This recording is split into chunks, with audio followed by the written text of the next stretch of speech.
All right. Welcome, class. Today, John Saccheri is with us to talk to us about his fandom and about how he got started and what he is doing now. He goes by the popular um, name and kind of the persona of Big Fat Panda. So I which is a will problem for me. so I will turn it over to John and John, take it away. Thank you. Thanks so much, Cody.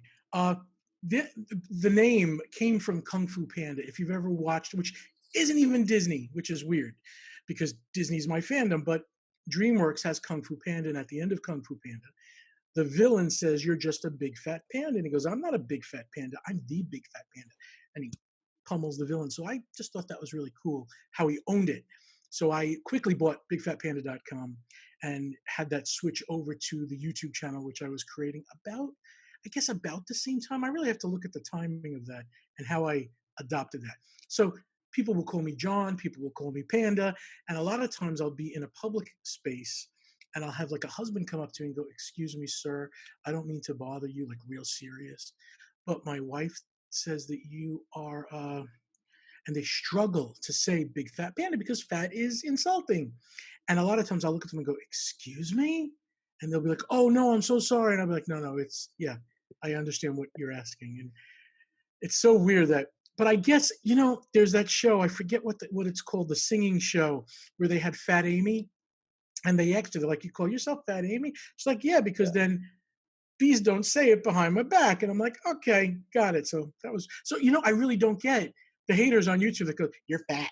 They kind of like, I already said it. What, kind of disarms them. So that's where that came from. But I also thought Disney doesn't have a panda character, so I can be the panda character in the Yeah. Disney space. I don't know what I thought. I actually didn't think it would become popular. I didn't think I'd make any money off of it at all. So the fact that it became a little bit of a something makes me happy.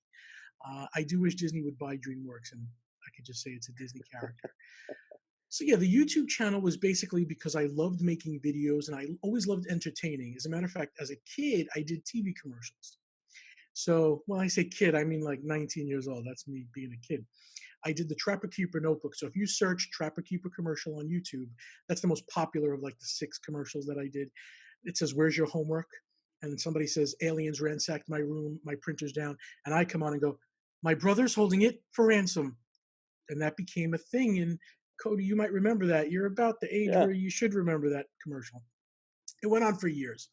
So I always wanted to entertain, and video was just a really good way to do that. I was a really bad videographer. And everybody would be like, "Stop it, you're on a bungee cord, you're looking at this, then you go to this, then you go to this." And I never really focused on any one thing because, I don't know, I just want to show everything. Then Disney, if you've seen Dreamfinders, you know how Disney became my passion, but it really, I was this kid, maybe 5 or 6 in New York, Long Island, didn't realize that we didn't have much. We were lower middle class, but I thought we were rich. My house was a mansion, according to what I thought. I didn't know people went on vacation. I thought running through the sprinkler in the summer was vacation, Mhm. you know. And then one day we're going, we always watched the A Wonderful World of Disney on television. So, Disney was always a thing, but it was intangible. You weren't reaching out and touching Mhm. it at all. So then we go to Florida. First time on a plane, first time anywhere, and I really have these vivid memories of going across the Seven Seas Lagoon on Dad's shoulders and just seeing the kingdom across the way, the castle, the monorail, the train station. And I remember thinking, like, just brain explosion, overwhelming. Like, how did nobody tell me about this before? This is my jam. You needed to tell me about this. And then when I got home, I just went through every book and read about every attraction and I was obsessed with the Haunted Mansion. And there is a story that I don't tell in Dreamfinders about the Haunted Mansion. We have time to tell it? Yeah. Should I tell Yeah. this story? Please. Okay. This is funny, actually. I'm petrified. My brother, who's with us the first time we went, wants to find the Haunted Mansion. I'm hoping we can't find it. It's funny how today I know it where it is like the back of my hand, but back then we really couldn't find it. It was like hidden and we were walking around and we couldn't find it. No, but my father didn't look at a map at all. He was like, "We'll find it." He didn't even look at times of movie theaters. We would walk in the middle of a movie and then watch the beginning afterwards. So that tells you how my dad is. But we finally find this haunted mansion and it's howling. It looks terrible and it's haunted. It's in the name. I'm 5 years old. Haunted mansion is haunted. I'm scared, crying, don't want to go on. And my father is bigger than me, another foot taller also. And he gets down on his like knees and says to me, he never hit us. He would just yell or do this. And if he bit his own knuckle and inflicted pain on himself, you knew, oof, it can't be good. So he didn't do that, but he got down on his knees and he goes, there's only one thing in this world you'll be scared of, and that's me, not this house. And whatever he'd said to me, I'm sorry, these ear pods almost fall out. He scares me that I am now going to go on because now I'm more scared of what he wants to do to me for not going on. So I go on and I love it. It's the most amazing attraction ever. I realize the ghosts are kind of silly and funny. Nobody's trying to kill me and it's Disney. I think somewhere the reality hit me that, it's benign. And I remember getting off, wanting to go right back on again. So at that time, you didn't just buy a ticket to get in the park and go on all the rides. Mhm. You paid some sort of a small admission and then separate for each ticket. And the Haunted Mansion was considered an E-ticket. I don't know if there was A, B, C, D, and E, but there was, letters. E was the Mhm. top attraction. So if you ever hear anybody refer to Space Mountain as an E-ticket attraction, that's why it's the best. And I'm going to say it was $1 or maybe it was $2 to get on an e-ticket attraction. I don't remember. I remember a certain amount of tickets were like 90 cents each or whatever, but it Mhm. took 4 tickets to get on this or six or an e-ticket to get on this or whatever. Whatever it was, I remember hearing my father say, I'm sad I made him go on it because now he's going to drive me broke because I had to go on the Haunted Mansion constantly. So when we got home, again, this is, the 5, 6-year-old brain. Anytime I saw bricks or something outside at where someone was throwing them out, I wanted to collect them because we were going to build the Haunted Mansion in my backyard. I believed with a kid-like quality that it could be built at my house. And I guess my dad thought that was funny because we would collect these things. He'd say, yeah, yeah, we'll put this in our Haunted Mansion brick pile. It just sounds so stupid now, but it was so real to me back then. No, that's great. When my parents got divorced, we did make a haunted mansion in our basement. My parents got divorced. My dad has this big house. We have an unfinished basement, and we used glow paint on pictures and then used the purple lights all over the basement to light up these glow paint pictures. We had organ music, and I charged my friends 10 cents to come into the haunted mansion. So that was a big deal that my father, looking back now, he just gave up this basement for me to go crazy with. Where if I had a kid today, I don't know if I'd be like, listen, the basement is part of our house. Let's take a room, but not the whole basement. So yeah, I just loved it. I couldn't wait to go back, and it was probably about 10 years later that I could go back, and I was obsessed. I would not stop reading, talking about it, looking at pictures, and telling my dad I'm going to live there one day, and him telling me I would get over it, but I never. That's awesome. That we took our two boys this last September, and they're 3 and 5, and the 5-year-old actually turned 5 at Magic Kingdom, which was That's pretty pretty awesome. cool. Got the picture with Mickey and Minnie in their 90th birthday attire and everything. And it is seeing seeing it through the eyes of your children or a young child that's with you is just, I mean, it puts a whole different perspective on things. And that was actually my oldest son's second time there because we were at a conference when he was about 2. um, and so I was a little hesitant to take him on Haunted Mansion, and that was my wife's favorite ride. She actually went. I took her for her first time in 2012, I think, and that was she loved Haunted Mansion. So we ended up taking him on Haunted Mansion, and then this last time took him and the his little brother, and both loved it. We listened to the soundtrack and everything from the Haunted Mansion that they latch onto it. So I know it's another whole philosophy class, but you would see parents saying, "That's not right. Let the children decide what they want to do." And I say, "No, I'm so glad that my father forced me that time because I got to nurture something that I love that I would not have gotten to. I would have waited, another 10 years before seeing it." So it's one of those things where sometimes kids need to be pushed. So now I find myself sometimes at the haunted mansion and I see a kid crying. I won't do, what my father did. I'm not close enough to this strange kid, but I'll say, hey, listen, when I was your age, I didn't want to go on, but I loved it. And it's really not scary. And once in a while the kid will listen, once in a while it won't. But there is something to be said for forcing children sometimes. We found out this last time that both boys love roller coasters. So the 5-year-old went on Space Mountain, Splash Mountain. Big Thunder Mountain was actually closed when we were there. I think because of a rainstorm. Um, Did you get on just when we Slinky were over Dog? there. Because that's a good, That was the first one he went on, yeah, and that's a he went on great that one first probably three coaster. times.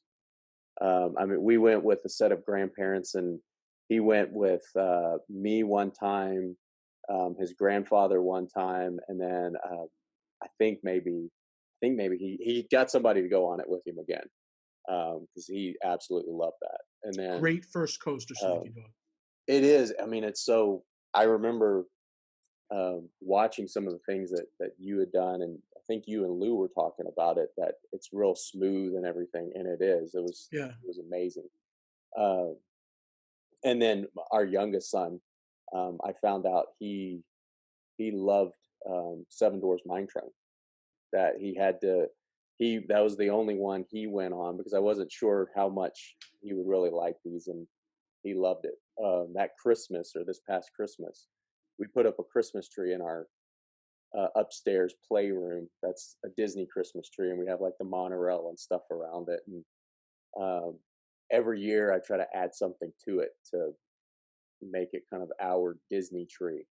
And this year, I had to make a Seven Doors Mine Train out of like styrofoam, so he would have something to look at. That he absolutely loved that ride. That is a really good ride. I wish it was longer, but for the space they've got, they've crammed in as much as they could. Yeah, But I do love that ride. At least there's a beginning, middle, and end. There yeah, is a story to it.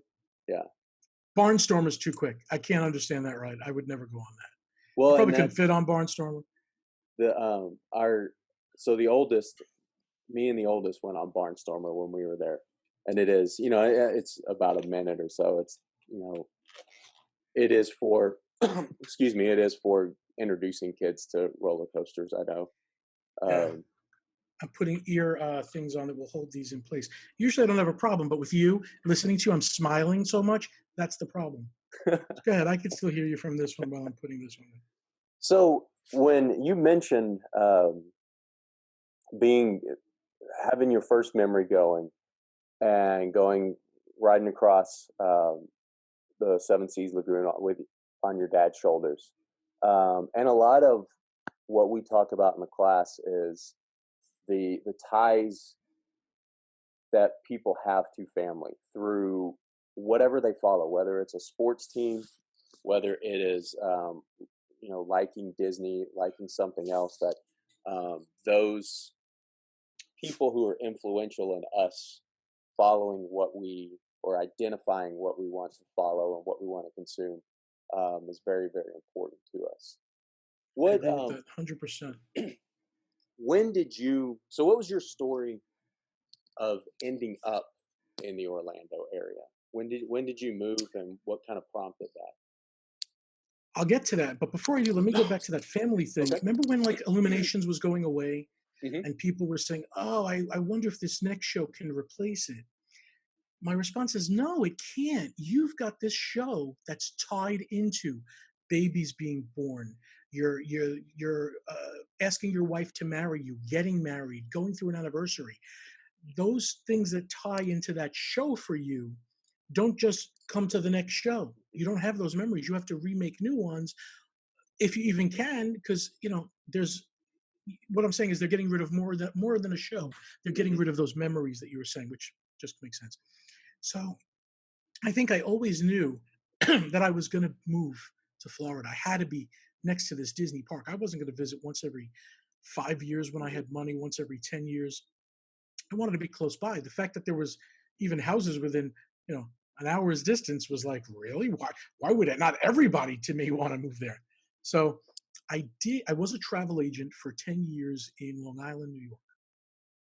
That allowed me to get cheap trips to Okay. Disney because I was now at 19 years old, I was a travel agent. At 29 years old, I started a mystery shopping company and left the travel agency. We were hired by Ruby Tuesday restaurants, and Ruby Tuesday had a lot of restaurants in the United States that we would dispatch mystery shoppers to. So I had the software and everything, and I was scheduling thousands of these mystery shops where people would go and eat and then come and fill out a survey. And that gave me the money to buy a house in Florida. And I was like, I can do this job anywhere. I don't have to be in Long Island. So I quickly, a house again in New York for $250,000 is a shed, is a barn. A house for $250,000 in Florida is a palace. So it was a no-brainer that I moved to Florida and just did the Disney thing. I didn't even plan on doing the videos or anything. That came a little bit later as the mystery shopping company was starting to go downhill because of different factors in that whole industry. So about when did you move down to Orlando or the area? I'm going to roughly, without looking, say it was 14 years ago.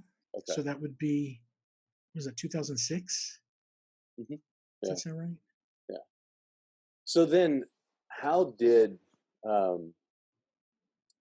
it kind of what? How did the videos come about? Or how did your ideas for the videos come about? Because if people and the students will have watched, or the students have watched the Dream Finders, so they kind of have seen a little bit of that background and what you were doing um, with some of the monthly shows that you did before you started your latest iteration of shows. But how did all of that kind of how did you get the idea for all of that? I think I always knew what I wanted to see in a video. Like when I missed the parks and couldn't be there, I wanted to virtually go on a ride as best as I could through the video. And I remember I wanted to see the boarding of the vehicle, the exiting of the vehicle, because I just like those. I like Mhm. the moving sidewalks and all the technology behind it. I like the way the Peter Pan boat would go up into the air and swerve to the left and all the sounds and stuff. So I just wanted to, I didn't see anybody making those really good videos, and maybe there was one or two, but they weren't consistent. So I thought, let me try to make them, and they are tough to make. Let me tell you. And then, weirdly enough, when I would make those videos, I would get some calls from parents of children on the spectrum, and they would say, "Thank you for doing this," and I would be like, "Doing what?" And they would say, "Well, my son didn't want to go on Splash Mountain, but he watched your video over and over and over and knew exactly what to expect at every moment, and now he was able to go on Splash Mountain and enjoy it." And I can't take credit. I didn't know a child on the spectrum or even an adult would use it in that way. I was using it because I wanted to see how cool the things were. But then I realized, because it was so uh, I forget what the word I'm looking for, because it was so, it got everything. Mhm. It was worthwhile to somebody like that also, who just wanted to know what to expect: the left, the right, the boarding of the vehicle, the exiting of there was no surprises. It was complete. That's an awesome story. So That's now I'm conscious when I'm doing it. I'm conscious now of possibly, what would somebody on the spectrum want to see or feel or know about, the ride. Yeah, that's great. That's I imagine that was pretty rewarding as well to kind of get those people calling and telling you that. Speaking of people calling, uh, I'll let that go. Yes, it was, and I was call from Callahan, Florida. Who knows who that is? It'll stop in a second when the machine gets it. I'm sorry. No worries. This is live. Uh, it rings 3 times every time. Now it's going to ring 17 times, and I don't think I can even stop it until the machine gets it. I think that's it. So yeah, it was rewarding, but I felt bad taking credit for something I hadn't set out to do. But now I do set out to do those Yeah. things. But yeah, it was really cool to know that the way I wouldn't go on the Haunted Mansion, to know that it would have somebody for Splash Mountain who wouldn't go on normally now enjoyed it really made me feel good because I think that's kind of what it's about. Yeah, yeah. Passing it on, if you will. Yeah, completely. Um, I do feel bad for kids that, let's say, live in Florida and they go like once a week to Disney. It's not it's not as special to them at all. And I'm sure there are some that it is, but to most of them I see how nonchalant they take mhm, it. Whereas I still get into Main Street and I'm like, wow, because it was so unobtainable as a child, it's still great that I've got it now. mhm. But I think it's just like any other amusement park. Probably if you visited it every 3 weeks as a kid, you know. Well, and I've had I know people who have come to university that they've lived in the Orlando area, and I've overheard people talking about, yeah, that's kind of their feeling that they went so frequently, whereas like you mentioned earlier, everyone else is like, hey, get me there, I want to see it. Um, excuse me. And I we went a few times when I was a kid, and then not really because of just because of other things. I didn't go for a long period of time, probably 15 or maybe 20 years or more. I don't know. 2012 was actually the last or the first time I went back as an adult, and we were there for a conference. And I remember that was my wife. She was my girlfriend at the time. That was her first time to go, so we were going to go and see as much as we could. And we happened to end up being there at the end of October, when Superstorm Sandy was starting to blow in. So it was already kind of an uncrowded time of the year, and then I guess that influenced it more. That we really did a lot in 2 days. I was surprised, but I then in 2012, and then every time I've been back since, it's that feeling like whenever I drive underneath the the Walt Disney World welcome, whenever if you're driving into Disney Springs and you see the marquee on the side, I just get real emotional. I really Yep. enjoy it, and it's the same thing walking into Magic Kingdom. For me, that's kind of the part that I have to hit every time I go. Um, but so the monthly videos and the interviews and everything that you do, when did that start, and kind of how did you get started doing that? That was like 5 years ago. I remember I wanted to do a show to go along with the videos because the video stands on its own. Hmm. You watch Splash Mountain video, but you don't know maybe what happened the day that I took it or what I went through. And I thought maybe it'd be interesting to just talk to people. I thought interviewing people that do other things around Disney would be good. What's weird is how it has changed from monthly. Now I'm doing it weekly only because I don't have to edit it. And I was forced to go live because of this coronavirus quarantine. So now I'm like, okay, I can do it weekly. And it's a lot for me as much as it is for the people because I'm losing that, that Hmm. connection. So even here, at least talking to you, I feel like we're talking. Hmm. There's a human being. Uh, so yeah, I guess I just fell into that, and it goes back to the entertaining, the acting. It goes back into trying to just have a good time with people. So yeah, I just started that, and I would get. It was amazing in the beginning. I didn't want to Skype anyone. Now I have to because of the coronavirus. I wanted everybody had the interview had to be here. You had to be in my home studio talking to the people, and it was hard to get people like Mark Silverman, the voice for Tower of Terror, Twilight Zone. He lives in California. To get him here at my home, I had to find a time that he was here and try to get him. And I did get him. And it was amazing having the guy sitting next to me saying the spiel from the Tower of Yeah. Terror. I was beaming. Yeehaw Bob was the weirdest interview I ever had. If you watch that one, he's jumping around, tooting a horn. He's not sitting down and being an interviewee. So yeah, I guess it just just became a thing. I'm trying to think if there's anything that I could remember why I started it. I don't know. And then for because some of the students may be interested in the entrepreneurial track, That's one reason why I like having people like you and some of the other people that have visited with the class. That's why I like having you all talk to them. So you have your hand in several different pots, if you will. I mean, the tell us about how the Dreamfinders, how you got involved with the Dreamfinders documentary. I got a call from Anthony Cortese, who is the creator, producer, director, really, of that thing. He's done a lot of other uh, documentaries, and I saw one of his documentaries. It was just on, like, I think it was the subway system or something in New York, and it was really put together well. And he's a Disney fan, and he told me his vision. And at the time, I think it was just me and maybe Ricky Briganti, who at the time owned Inside the Magic. He does not anymore.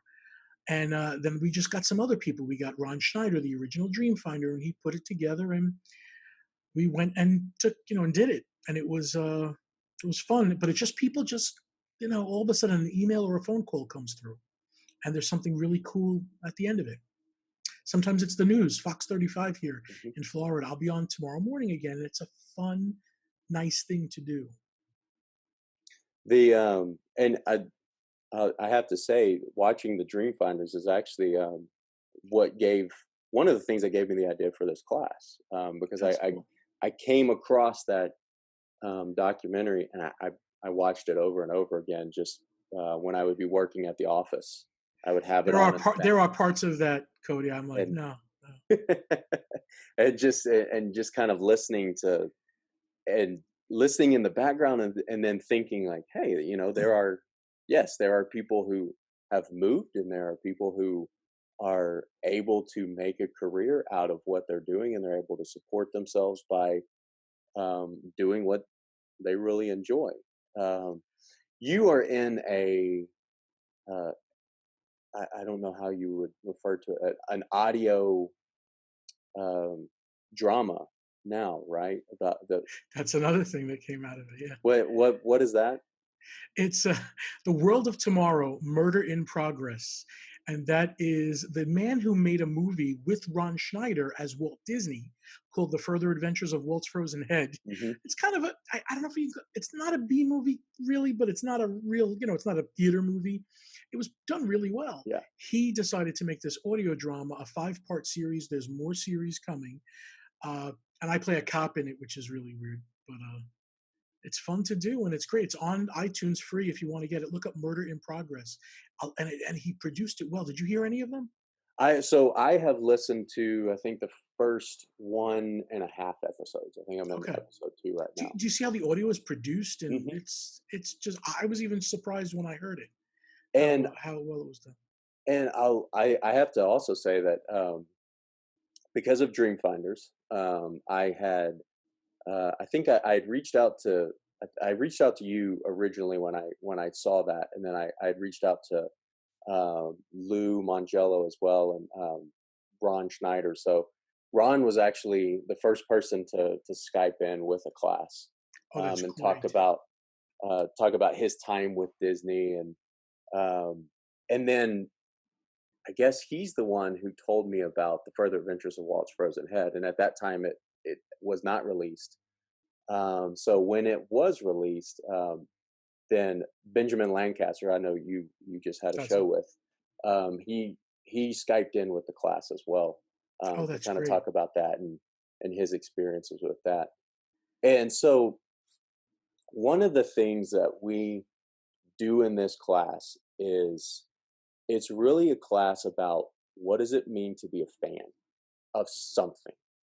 We use Disney because that's my fandom, and that's what um, that and because in my I write about fandom and I write about rivalry, how in groups and out groups relate to one another and how they influence how somebody consumes their favorite team or consumes their favorite brand.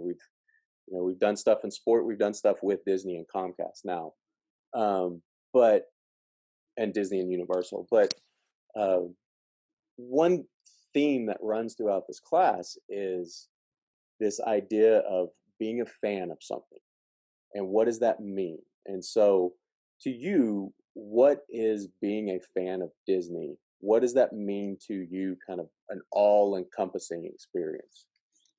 I think it's something, or at least something that evokes an emotional response inside you that you cannot really explain. So I think for me, to say Disney, it's probably a simple. A lot of people are a fan of Disney, but for me, the parks evoke an emotional response that is not just a good feeling. It's not just a comfortable feeling. It's everything. It's like a really happy, things are gonna be okay feeling, and I love them with my being. Hmm. So it's kind of a crazy fandom in that respect. And even though I have that, I'm not crazed when something closes.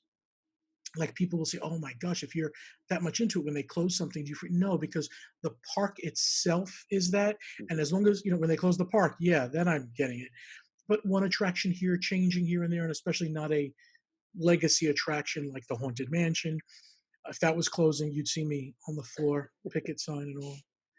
Um, but I guess that's the only way to explain it. And I don't know how it happens. It happens from a childhood, usually, I think. I'm not sure if people who are fans starting as an adult are as strong a fan. I feel like I've had more years of, this park, this place. I guess I don't know. It's a weird response. I don't even know the answer to myself. Well, no, that's what a lot of people say about being a fan is pretty much what you said. You can't really explain it. And It is a magical thing. yeah, and one of the fun things, a colleague I work with a lot, Daniel Wan, he studies sport fandom, and he's a big Disney fan as well. So he's worked with me on some Disney stuff, and he was really the first person to devote research into what does it mean to be a sports fan or measure sports fandom. And one thing he likes to say is that you ask 100 people what it means to be a fan, you're going to get 100 different responses. That's what's so fun Mm. about this. Um, and so, right now, obviously, we are going through a very unique time. Um, I'm not looking for your kind of ideas of when parks will reopen or what's going to happen when parks reopen. Um, but it is really interesting in trying to kind of encompass how people are reacting. And so it's really a two-part question. One, how are you as Big Fat Panda dealing with not being able to go to the parks whenever you want? And then two, because you have these connections and you have people who reach out to you and you are an influencer, right? Um, what kind of idea do you have how people have been dealing with this during the pandemic? I think, and this is a theory of mine, and I think it rings true for me, that the parks are a way to deal with issues or to escape. If you're having a bad day, you escape to the Magic Kingdom for a little bit, things don't look so bad anymore. So now we don't have that escape and things are bad. So it's not like we don't have that escape and things are good. You say, I really didn't need it right now. It'll be there when I need it. Things are bad and we don't have that escape. So it's a double edged sword that you have to grow up a little bit right now and you can't have your Disney. But you look for other ways to have your Disney. Hmm. That is watching some of the old videos with people, like a quarantine party. There's a couple of make believe Facebook groups where we make believe we're at Disney right now. Hey, I'm on the Haunted Mansion right now. I'll see you in a little while. All baloney stuff. It's fun just to Yeah. goof around. But you do these things to kind of like deal with it. Uh, so people seem to be dealing okay. There's depressed days. People that aren't usually depressed are having depressed days where you can see when somebody goes quiet for 2 or 3. I'll have a friend, let's say, that goes quiet for like 3 days, and I know they're not doing so great. I've gone quiet for 2 or 3 days where I'm just don't want to talk right now. I can't, I'm trying to do the right thing for everyone else, but sometimes you need me time too to just watch TV, have some ice cream, and don't talk to me right now. Yeah. That's a thing. Uh, But I think we're all seeing the light at the end of the tunnel, especially because Shanghai is reopening with these things, with the social distancing. So we're hoping, it's going to be a thing, and that's really it. Yeah. So we'll wrap up here pretty quick to keep it within the hour, the class time. So just a few kind of quicker questions. You could talk as much as you want, or you could respond with How many a few people are words. sleeping in the class right now? Is anybody sleeping? They what so you mentioned the parks being your connection to Disney. But Disney is this huge empire, right? And this morning, dates when we're doing this video, but this morning they announced, they're dropping Hamilton. They purchased the rights to Hamilton, and they're dropping it July 3rd on Disney Plus. So now there's there are so many new ways for fans to consume Disney, and that also means for the company to reach out to fans. Marvel, Star Wars, Pixar, what have you, all the Fox properties now. Outside of the parks, do you have a particular kind of entity or aspect of the company that you latch onto or consume outside of the parks? I definitely consume all that stuff and all that media. The parks will always be the first pinnacle of my fandom. And then, of course, the movies and stuff, because they all kind of tie into the parks. But like on Disney Plus, they had an Imagineering documentary, Mm. and I just ate that up. And I was so sad when that was over. I could watch that forever. So again, it goes back to the parks, though. The creative process that goes on with the parks really gets me. And then movies and stuff like that, sure. And I'm getting into Star Wars more, The Mandalorian, all that stuff. I love all that stuff. But I still, for me, my big love is the parks. Okay. So then, what is at Walt Disney World? What would be your favorite park?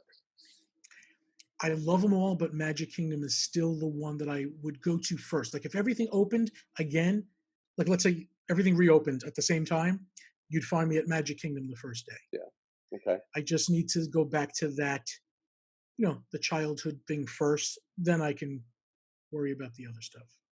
And so for first, just as a fan, what are your five must dos at Magic Kingdom? Attractions, show, Okay. anything. It's definitely walking slow down Main Street, which a lot of people don't do. They run Mm. to the attractions. Yes. Just take it in. Stop and smell the roses. If you miss something, it's okay. Just go nice and slow down Main Street and enjoy the castle, enjoy the stores. That Haunted Mansion, definitely. And enjoy it. Take it in. Don't just hop onto the vehicle. Hmm. Look around before you get on. Look at the outside of the building. Stuff like that. People just want to get on the ride. And the ride itself is only, 4 or 5 minutes, Yeah. 6 minutes. Enjoy the rest of it. Splash Mountain. A lot of people think you go up and you come down and that's it. And some people who are scared of the drop, I don't need to go up and go down. There's so much in that Yeah. mountain. I love that ride. Seven Dwarfs Mine Train. I definitely would say the inside of that is the next generation animatronic animated heads that really I think do a nice job. What else would be my number five? Something silly like the Carousel of Progress. Hmm.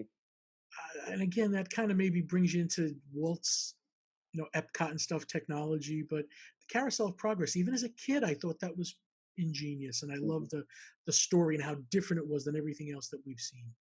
Yeah, that's always one of my favorite attractions and favorite shows to go to. It was closed down for technical difficulties when we were there, so I didn't I didn't have get a good mine video. fixed. There's a good video of that one I've got if you want to watch it. I You'll I feel I, like you were there. I think I've seen it. I Have think you? I've Okay. seen, and we always link, or we put just kind of a running tally of here's people to follow Thank for you. the students if you want videos and everything. So hopefully students be on the lookout for those. Thank you. The outside Walt Disney World in as a whole, um, is Haunted Mansion your favorite ride out of everything? That is my favorite ride out of everything. There's something about the Haunted Mansion, and again, it goes back to memories of my dad and being a kid. So that's all part of it. But that attraction in its own to me is, yeah, a really cool thing. What would you say is maybe your second or third choice out of all four properties? I got to tell you, Mickey and Minnie's Runaway Railway, which is brand new, Hmm. is quickly becoming something I miss and I want to go see again. And I might have ridden it like 6 times the day that we got to ride it. But that is definitely a pinnacle of something for me to want to get back to. Okay. But another really good attraction I love is Spaceship Earth. I can't wait to see Yeah. the updates that are going to come to it. But every time I'm in that ball, I can't believe it hasn't collapsed. That we're inside this ball. Yeah. Really, I don't. And you see the printing press in. I'm like, isn't that Yep. heavy? Isn't that like, So, favorite, we'll do a couple more. Favorite snack while you're in the parks? oh, snack? The cheeseburger egg rolls in Adventureland. They Okay. are so good. They are not good for you. They are so good. And so, for some students who haven't been to the parks, that will be watching this and talking about this, um, what would be a a recommendation you would give them when they go? Try to go. Number one, there are places to stay outside of Disney that aren't too expensive. Even in the Disney Village, I think there's a Holiday Inn and a Sheraton like that. Maybe $100 a night you can get, maybe $150 a night. But look around, there's deals. Call a travel agent. Can I say who I work for or who Yeah, I yeah, please. represent? I represent a place called mousefantravel.com. Uh, check with them. Go to an agent. If you can't book, you can't book, but get a quote. Try to go, keep the price low. There's places to eat also inside the park that you can get just a decent breakfast, skip lunch, go to Starbucks. That's what I do. Get the Starbucks egg sandwich for $6, and I've had lunch, and then go to something for dinner. But try to go for at least, I would think you have to go for at least 6 nights to get a good taste of it. And you still won't see everything, Hmm. especially with Disney Springs and everything. But it's a nice, fun, kind of a worry free vacation, I think. I think the people that worry and try to do it all, and they have this schedule like, we will be going Hmm. into the lavatory at 1 o'clock. No! Give, it's okay to say today we're going to go to the Magic Kingdom, but I can't see this schedule of, where you're going to be every hour, and it probably isn't going to work out that way. Yeah. So just take it slow, enjoy the important things. And if you skip something, it's a great reason to go back. Okay. So, any more any more comments? Anything else you want to say that anything if you want to tell the students where they have things on the syllabus, but you want to tell the students where they can look at more content, feel Yeah, I free. mean, for me, bigfatpanda.com gets you to my YouTube channel, and hopefully that's where you could leave a comment, say hi. There is a Facebook group, which again, I made a website to bigfatpandamonium.com. We'll give you to the Facebook group, and I can at least talk to you there on the Facebook group. And let's try to do this again. Tell Cody when I can actually converse with you live and answer a question. That'd be awesome. I would enjoy that probably more than you would. So just when that comes, that would be awesome to do. All right. Well, thank you so much for this, John. Thank you guys, all of you. This was Thank you. awesome. Cody, So thank you so much, man. yes, thank you. And